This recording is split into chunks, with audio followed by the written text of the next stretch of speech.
Welcome to CHAT's Diversity and Inclusion presentation, South Asian Culture Awareness Training Module. This presentation has been developed to increase your awareness and understanding of the South Asian culture and help you provide culturally appropriate services to our CHAT's South Asian clients and families.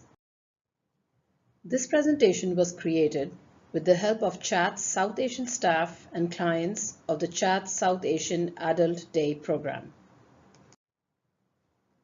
In this presentation, we will be highlighting some aspects of the South Asian culture, including geography, religion, holidays and traditions, families and values, health and healthcare, and communication.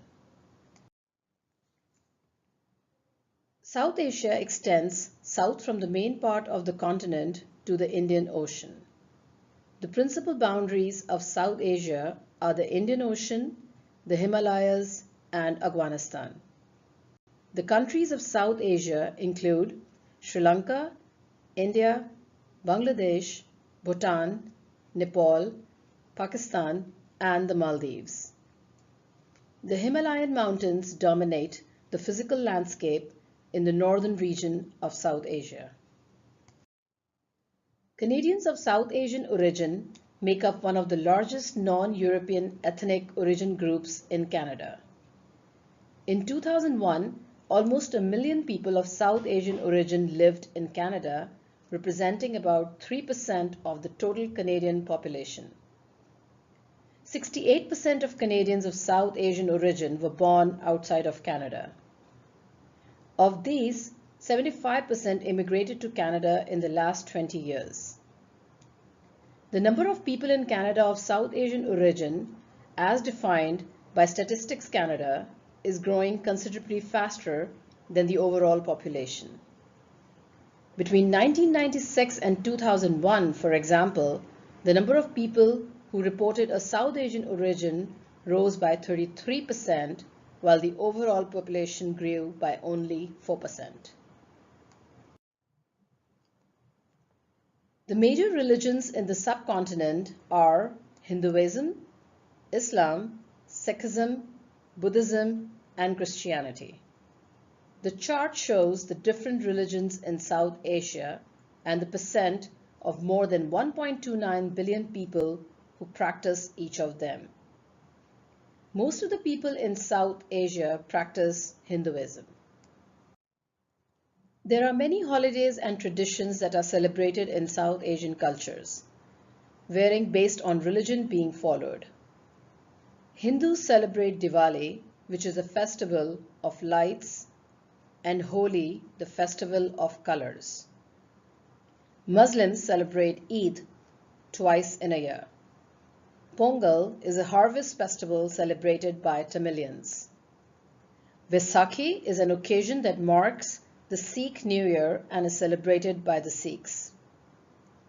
Good Friday and Christmas are the celebrations for the Christians. Buddhists celebrate Purnima in the honor of Buddha.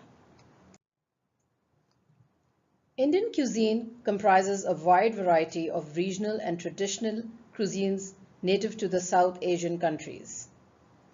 Food play a major role in South Asian culture. Given the range of diversity in soil type, climate, culture, ethnic groups, and occupations, these cuisines vary substantially from each other and use locally available spices, herbs, vegetables, and fruits. Chapati or roti is a type of flat bread from the former regions, is a common part of meal to be had in many parts of the Indian subcontinent. Other staples food from many of the cuisines include rice, roti made from flour, and beans. Food in this area of the world are flavored with various types of chili, black pepper, cloves, and other strong herbs and spices, along with the flavored buttered ghee. Beef is less common than in Western cuisines because cattle have a special place in Hinduism. Pork is considered as a taboo food item by all Muslims. Biryani is one of the most famous food delicacy of South Asian culture.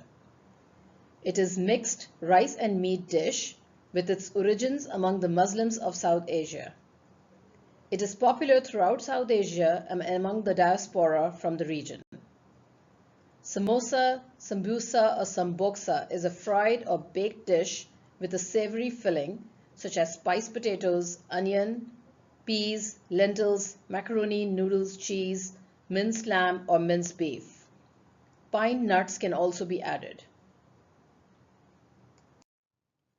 Draped garments are the most common form of clothing for both men and women in South Asia. Sari in many variant sizes and wrapping techniques worn with a choli blouse is the most common typical form of South Asian women's dress. A wrapped garment for the lower torso and legs, the dhoti, is widely worn by men. It is usually wrapped and tucked to form a kind of unstitched pantaloon. In some areas, both sexes wear the sarong, also known as lungi, a wrapped skirt. Stitched garments are also widely worn in the region by both men and women. Examples include the long trousers called pajamas and the ensemble of salwar, pantaloons, and kameez, a long tunic that has become the national dress of Pakistan. These are some different fashion styles among men, women, and children in South Asian culture. South Asian families reflect patriarchy. Elders and older siblings often have the most influence in South Asian families. This demonstrates the respect for age. Typically, the eldest man is the head of the family. He makes the rules, brings in an income, and makes important decisions. This is still to be found in many South Asian Canadian families of today. Unmarried children, whatever the age, are generally expected to live with their parents. This is especially true for daughters. Throughout their entire lives, females are usually the caregivers of others in the family. Sister will care for siblings, mothers will care for children, and daughters will care for their parents. Seniors are valued and highly respected in South Asian families. Whenever possible, South Asians will keep their aging relatives at home until the end of their life. For many parents, the main goal in life is to see their children educated and wed. Arranged marriages are still normal for many South Asian diaspora families. Seeking health care for seniors is a huge challenge in the South Asian community. Oftentimes, they experience language barriers, lack of awareness about the services available, and limited access to health care. There is a stigma attached to mental health issues, and females do not want to share their personal health information with others.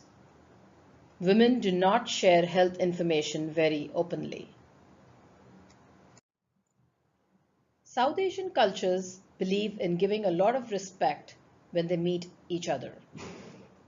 Hindus fold their palms and hands in front of others when to greet. Muslims say Assalamu alaikum, which means peace be upon you. Younger people touch their elders' feet in respect in Hinduism. Sikhs show their respect by saying the name of the person they are greeting, followed by Sat Sri Akal. Women generally don't shake hands with or even touch members of opposite sex. Direct eye contact is even considered rude. They don't eat while walking down the streets, as it is considered rude and inconsiderate to people who might be hungry and cannot afford to eat. Men and women rarely show affection in public. It has traditionally been considered respectful for men and women to maintain a distance from one another. Now let's watch this video and hear some greetings from our Chat's South Asian clients. This is how we say hello in at the South Asian Adult Day program. Adab. कैसे हो?